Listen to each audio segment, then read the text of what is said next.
Currency pair के अंदर जो क्लास लेंगे वो मेजर करेंसी पेयर के हवाले से होगी और क्रॉस करेंसी पेयर के बारे में, और फिर हम करेंसी कोड को समझेंगे।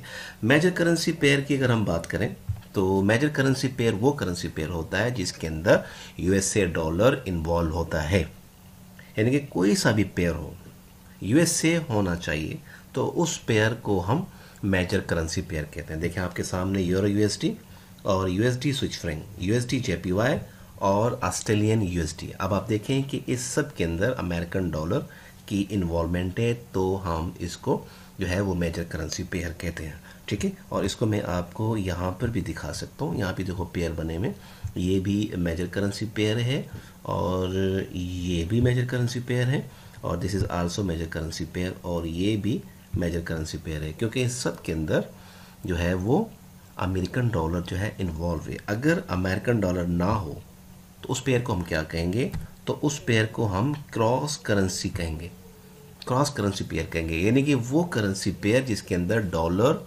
इंक्लूड नहीं होता। देखिए यहाँ पर कहीं भी आपको क्या कहते हैं डॉलर नज़र नहीं आ रहा, ना आपको बेस नज़र आ रहा है डॉलर, और ना आपको जो है वो काउंटर करेंसी या कोड करेंसी नज़र आ रहा है। तो हमने इसके अंदर ये सीखा कि क्रॉस करेंसी पेयर वो पेयर होते हैं जिसके अंदर डॉलर इन्वॉल्व नहीं होता। अब हम इसको MT4 के अंदर भी समझने की कोशिश करते हैं। अब ये देखिएगा, इसके अंदर डॉलर इन्वॉल्व नहीं है, तो ये एक मेजर करेंसी पेयर नहीं है, ये क्रॉस करेंसी पेयर है।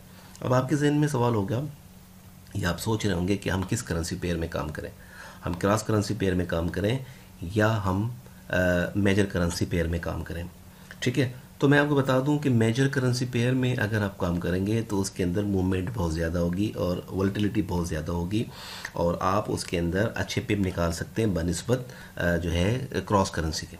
और क्रॉस करेंसी भी मूवमेंट होती है, ऐसा नहीं है कि उसके अंदर मूवमेंट नहीं होती, उसके अंदर भी मूवमेंट होती है, मगर बेहतर जो है आप अगर अब नए ट्रेडर हैं और आप अभी बिल्कुल नए नए इस फील्ड को आपने ज्वाइन किया और आपने थोड़ी प्रैक्टिस की है और आप चाहते हैं कि आप लाइव करें, इसको रियल ट्रेड करें, तो आपको मेजर में नहीं करना चाहिए, आपको क्रॉस करेंसी में करना चाहिए, क्योंकि इसके अंदर मूवमेंट थोड़ी कम होती है और लिक्विडिटी बहुत कम होती है और वोलेटिलिटी भी इसके अंदर बहुत कम होती है, जिसकी वजह से आप इसको कर पाएंगे। मगर ये है कि जब आप कोर्स को कंप्लीट करेंगे तो फिर मैं आपको मुख्तलिफ जो पेयर्स हैं उनके बारे में आपको कॉम्बिनेशन भी बताऊंगा, और हम आगे इसको और सीखेंगे भी कि हमें कौन से करेंसी पेयर में काम करना है, कब करना है, कौन से टाइम सेशन के अंदर हमें काम करना है।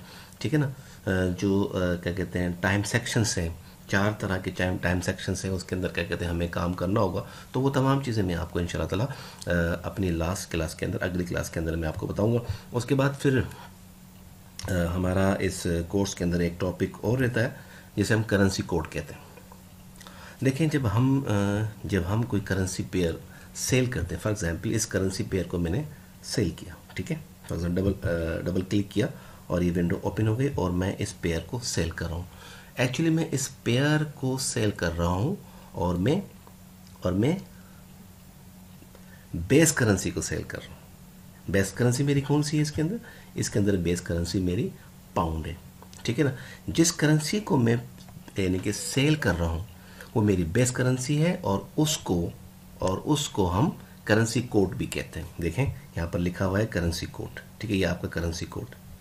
ठीक है जी, तो आप इसे सेल कर रहे हैं तो आप एक्चुअली बिड में सेल कर रहे हैं, और जब हम ख़रीदते हैं तो हम ऑलवेज आस्क में ख़रीदते हैं।